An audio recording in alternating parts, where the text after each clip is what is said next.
Demonetisation, दूसरी तरफ monetization. और फाइनेंस मिनिस्टर ने कहा, मोदी जी ने पहले कहा था मैं डीमोनेटाइजेशन कर रहा हूं, और फाइनेंस मिनिस्टर कहती रहती है मैं मोनेटाइजेशन कर रहा हूं। तो जनता ये पूछ रही है कि मोनेटाइजेशन किसका, डीमोनेटाइजेशन किसका? क्योंकि मोनेटाइजेशन हो रहा है तो किसी का तो हो रहा होगा, और डीमोनेटाइजेशन हो रहा है तो किसी का हो रहा होगा। तो मैंने आपके लिए, मोदी जी के लिए बहुत अच्छी तरह लिखा है, देखिए। डीमोनेटाइजेशन किसका हो रहा है? किसानों का हो रहा है, मजदूरों का हो रहा है, जो छोटे दुकानदार हैं, मिडिल साइज बिजनेस वाले हैं, स्मॉल बिजनेस वाले हैं, उनका हो रहा है, एमएसएमईज का हो रहा है, सैलरीड क्लास सरकार के जो एम्प्लॉइज हैं उनका हो रहा है, और जो ईमानदार इंडस्ट्रियलिस्ट हैं उनका हो रहा है। अब मोनेटाइजेशन किसका हो रहा है? 4-5 नरेंद्र मोदी जी के जो मित्र हैं, उनको आप 4-5 कह दीजिए, उनको आप हम दो हमारे दो कह दीजिए, जो आप कहना चाहते हैं कह दीजिए। तो ये इकोनॉमिक ट्रांसफर हो रहा है। और बड़ी इंटरेस्टिंग बात निकली है, मैं सोच रहा था, मोदी जी कहते रहते हैं कि जीडीपी बढ़ रही है, फाइनेंस मिनिस्टर कहती है कि देखिए जीडीपी का प्रोजेक्शन ऊपर की ओर है। मैं समझ नहीं रहा हूं भाई, जीडीपी एक तरफ दौड़ रही है और फाइनेंस मिनिस्टर, प्रधानमंत्री कहते हैं जीडीपी बढ़ रही है। फिर बात मुझे समझ आई, जीडीपी का मतलब क्या? गैस, डीजल, पेट्रोल, इनका यह कंफ्यूजन है। और मैं अब आपको गैस, डीजल, पेट्रोल के दाम और जीडीपी किस प्रकार से बढ़ रही है वो तो आज थोड़ा डायरेक्ट बताना चाहता हूं। 2014 में नरेंद्र मोदी जी ने कहा था कि डीजल, पेट्रोल के दाम बढ़ते जा रहे हैं, याद है आपको? 2014 में 410 रुपीज सिलेंडर की प्राइस थी जब हमने, यूपीए ने ऑफिस छोड़ा। आज 885 रुपीज सिलेंडर की प्राइस है, 116% इंक्रीज।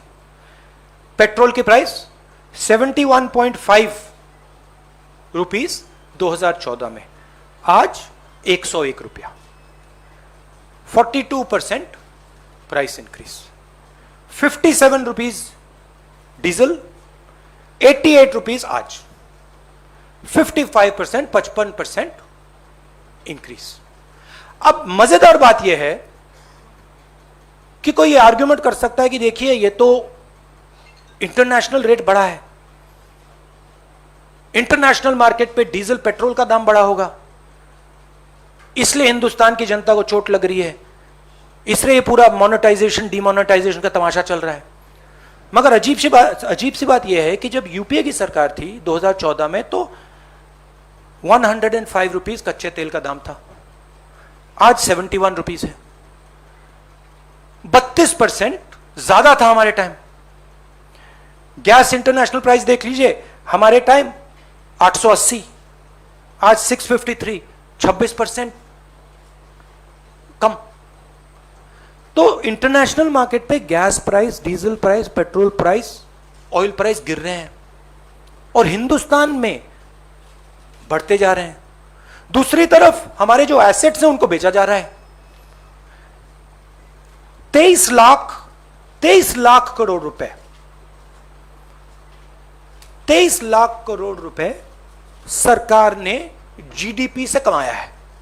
जीडीपी वो ग्रोस डोमेस्टिक प्रोडक्ट नहीं, जीडीपी मतलब गैस, डीजल, पेट्रोल। मेरा सवाल है, ये 23 लाख करोड़ रुपए गए कहां? और जनता को यह पूछना चाहिए कि आपके जेब में से जो पैसा निकाला जा रहा है, छीना जा रहा है, ये कहां जा रहा है?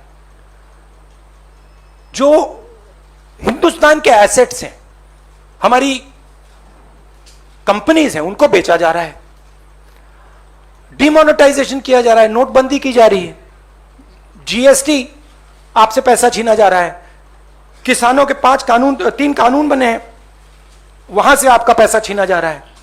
तो ये जा कहां रहा है?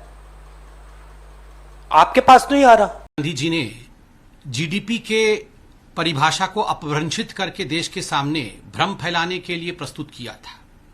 जहां तक राहुल गांधी और कांग्रेस पार्टी का सवाल है, इसमें कोई आश्चर्य नहीं है कि CNP वाले अर्थात करप्शन, नेपोटिज्म और पॉलिसी पैरालिसिस वाले GDP के सही अर्थ को कभी समझ नहीं सकते हैं। भ्रष्टाचार, भाई भतीजावाद और पॉलिसी पैरालिसिस के कारण किस प्रकार से कांग्रेस के समय ग्रोथ नहीं हो पाया था, ये हम सबने देखा था। और राहुल गांधी जी, आपने GDP को अपभ्रंशित किया, मगर आपको शायद ये याद नहीं है कि कल ही एक बहुत बड़ा ऐतिहासिक विषय हुआ है। 2021 और 2022 जो फाइनेंशियल ईयर है, उसके Q1 के पहले क्वार्टर के ग्रोथ के नतीजे आए हैं, GDP के ग्रोथ के नतीजे आए हैं। वह नतीजे अपने आप में ऐतिहासिक है। 20.1% ग्रोथ रेट है।